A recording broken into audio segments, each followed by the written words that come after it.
So what is an MVP in the project and startup world?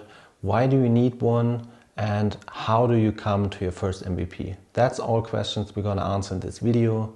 Let's go. When I started my first startup project years ago, I thought a startup would be this linear way. First you have an idea, then you build your first solution. Maybe it takes a month, a year. Maybe you get funding, then you launch your solution, get your first customers, get maybe your first amount of money, scale that, and maybe eventually sell your startup to Google or another giant.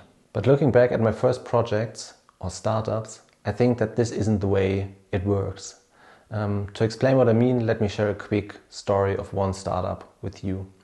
About 10 years back, I planned an online job platform connecting students and local companies with some other fellow students, and I think we took a year developing that platform.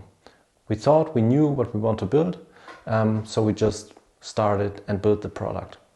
And then we finished the platform and we launched it. We thought, okay, the technology is ready. We have a fully working job platform. We don't have any job offerings on there, no students, but that's gonna be okay. So we went to the first companies that should book a job offering on their platform, and we told them, hey, this is our cool, new, shiny, perfect platform. You can reach your students there.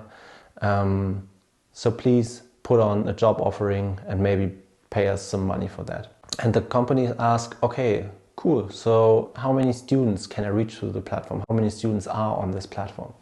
And we have to say, okay, yeah, we just launched, we don't have any students on there yet. And of course, the company said, yeah, then maybe come back if you have some students on the platform. Until then, we don't want to put anything on it, or don't put in the effort and don't put in money. And we thought like, okay, yeah, sure, we need students on that. So we talked to a few students and said them, yeah, this is our new cool job platform. Please sign up. And the student just asked, yeah, but there aren't any job offerings on there. Why should I register? And at that point, we've seen we are stuck. We have a product, but we don't have any customers or anyone who want to use it.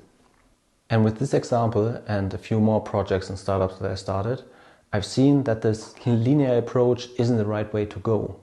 It's more about iterations. It's also like Eric Ries introduced in his book, The Lean Startup. Building a startup is actually more about finding out and experimenting what the right solution you should build for your customer to solve a specific problem.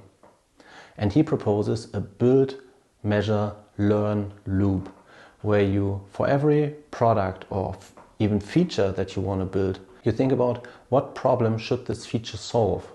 You build a first version of your product or feature, ship it to your customer, and then measure if it solves the problem that it should solve, and then learn from it, and then improve the feature and go into the loop over and over again. And the first version of your product that you build that way is also called an MVP, a minimum viable product.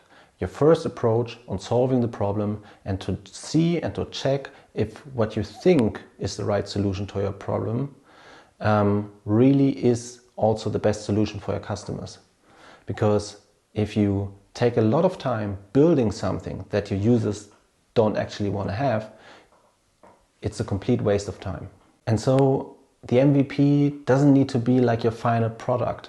For example, if you plan a web platform or an app, it doesn't even need to be an app. It doesn't need to be that technical.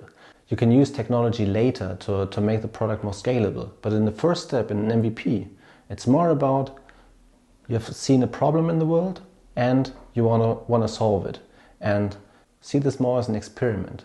Something that you maybe throw away later, but that helps you to learn and to provide a value. To show you more what I mean, let's take a look back at the student platform example.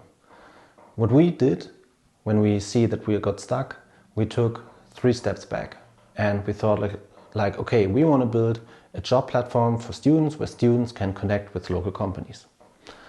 So how do we do that? How could we maybe use existing tools, or also maybe manual work, not have it fully automated yet, to really provide a value to the students and help them find the best job? So what we did was building a Facebook group.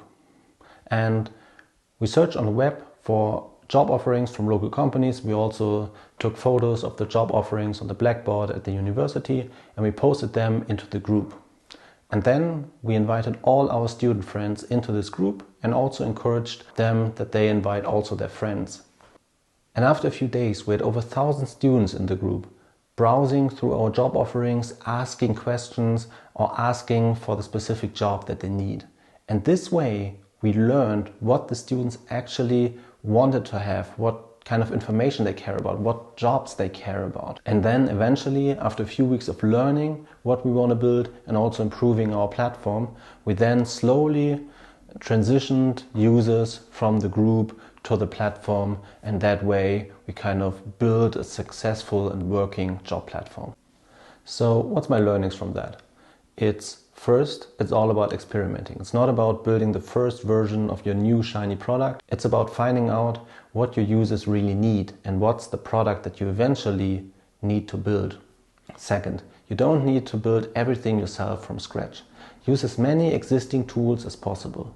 And also, it's okay to put in your own manual work and not have it fully automated. You can automate everything later. And the last one, iterate fast. Don't waste too much time on your MVP. Think about what's the easiest way to provide the value to your users. And MVP could take an hour, it could take a day, it could take a week. But if it takes more than 3 weeks, maybe it's too big. And I hope this advice also helps you to build the first version of your product, get your solution out there, engage with your customers, and make your first steps to your own successful startup.